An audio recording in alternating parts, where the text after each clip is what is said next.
In this video, I will be taking a bunch of images and turn them into anything fantastic using Photoshop, which I will show you every process so you can also learn. It is time to boost your creativity. Welcome to Editing Imaginations.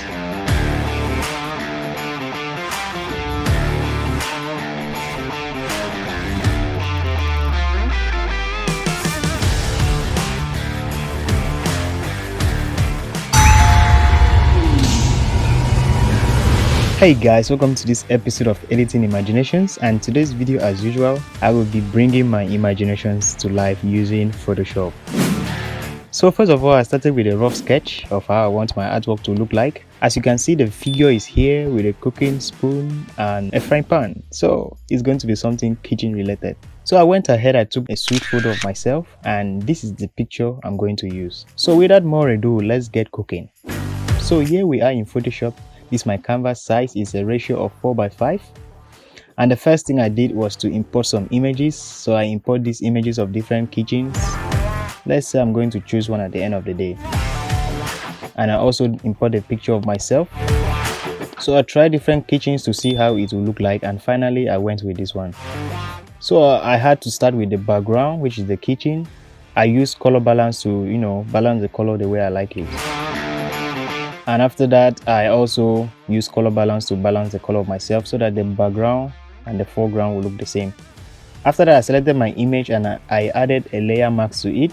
So after that, I grabbed my pen tool and make a selection of my head. Oh my god, what am I doing? And after making the selection, I had to select the layer mask of my image. I choose the brush tool, I changed the foreground color to black, and I started erasing. And after that, guys, according to the rough sketch I made, so I'm going to import the brain and drag it below, and I try to resize it and make sure everything is in place. And after that, I imported a bunch of images like the vapor, the spices, onions. Everything is just so yummy. This is serious business. And after that is been done, I selected this image of this where we have a bunch of spices over here. All I needed to do is to use the lasso tool and select each of them, and after that I pressed Ctrl J on my keyboard to duplicate it. So I did that for the rest of the spices that I wanted to use. So after that, I selected this vapor overlay, I dragged it below my image. I had to rename it to steam, and after that I changed the blend mode to screen. So the reason for this steam is because my brain is really hot. And after that, I just had to take each of the spices and put them in their places, and that's just basically it. And after that, I selected the kitchen background. I had to add some levels to it to make it a little bit darker. And after that, I imported another bunch of images like the pots, the jars, the fry pan, and the rest of it. So as usual, I selected the jar layers. I had to use the lasso tool to make a selection of each of them. And after making the selection, I had to press Ctrl J to make a duplicate. So all I needed to do was to arrange them on the table. So as you can see, this thing cannot just float like this on the air. I needed to add some shadows. So as usual, below this, I don't know how this is called, this utensil, I had to create a solid color.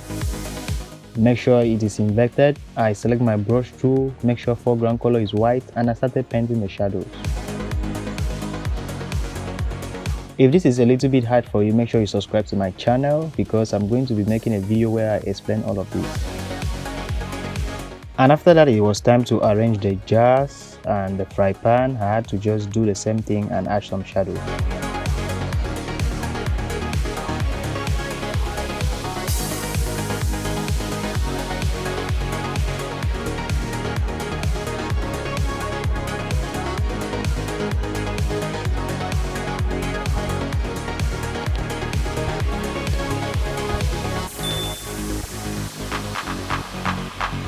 And after that, I had to group the items together. After grouping the items, I selected my background layer. I went to filter, I went to blur, and I went to Gaussian blur, and I blurred it a little bit.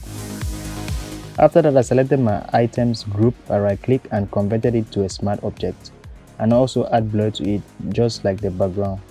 And after that, I went over to the brain and added more spices to it because I really want it to look yummy.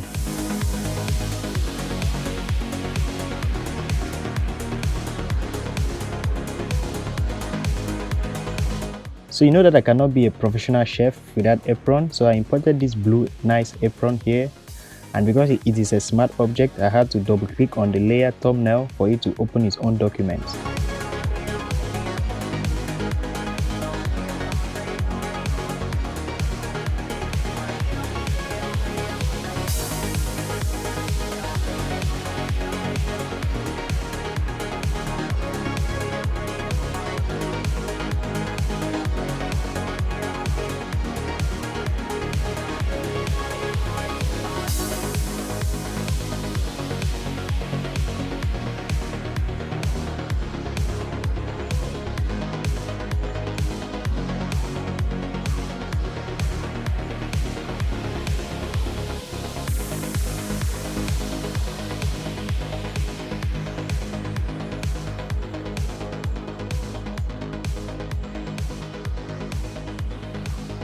So this apron was not looking too good, so I had to select it. I went to filter and I went to liquify, and I tried wrapping some things a little bit.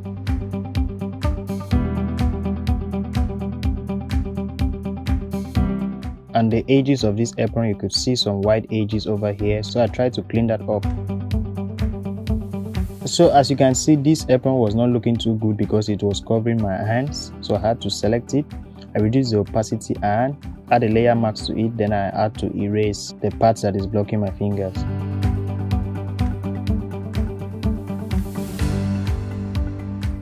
So after that, I added some shadows to the apron just to match things up.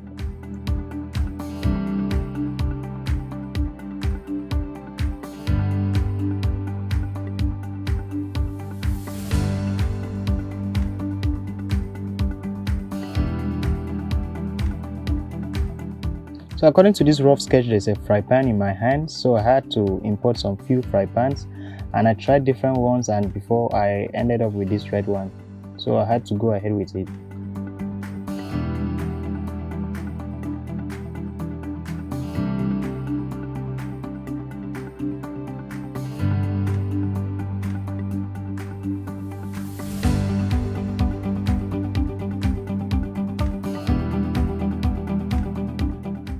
And then on the other hand, I tried to add some spoon over there. I decided to go with this wooden spoon, but it was looking a little bit local, so I tried a couple of things before I ended up with this.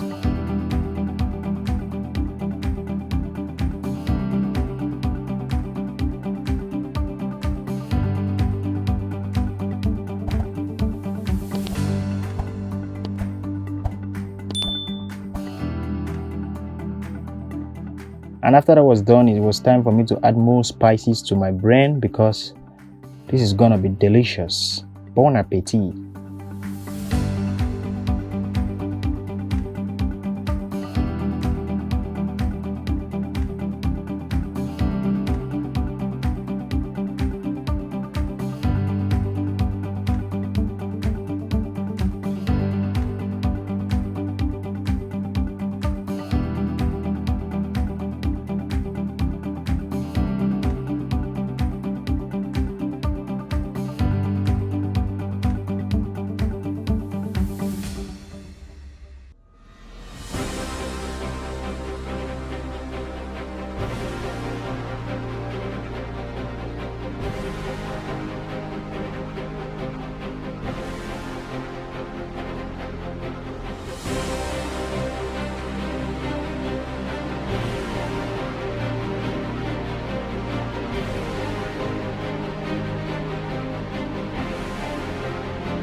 And then I imported a bunch of chickens. Oh my god, this looks so sumptuous. So I selected this chicken and added it here, kept it here.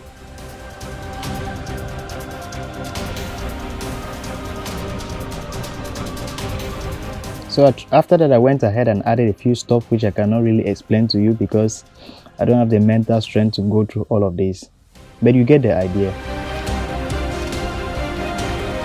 And after that, this chicken over here, I don't want it to just be here. I decided to add some vapor to it. So I drag in this vapor and I drop it here. I change the blend mode to screen, and that's just it, guys.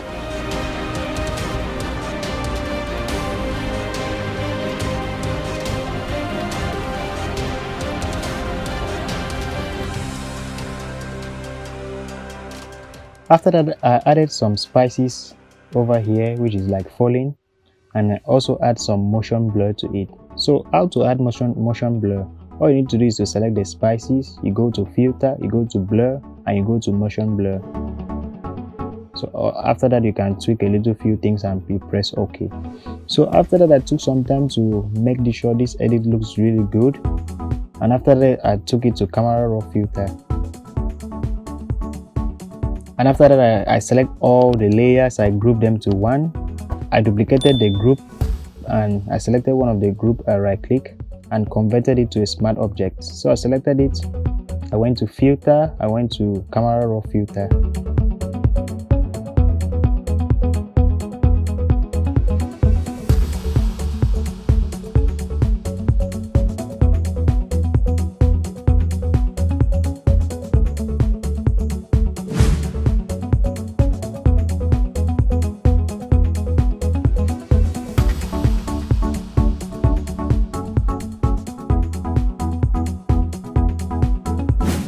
There you have it, guys. I hope you enjoyed the video. If you did, please leave a like, comment, share, and don't forget to subscribe. And also check my other video links in the description below. And I hope I will see you in the next video. Adios.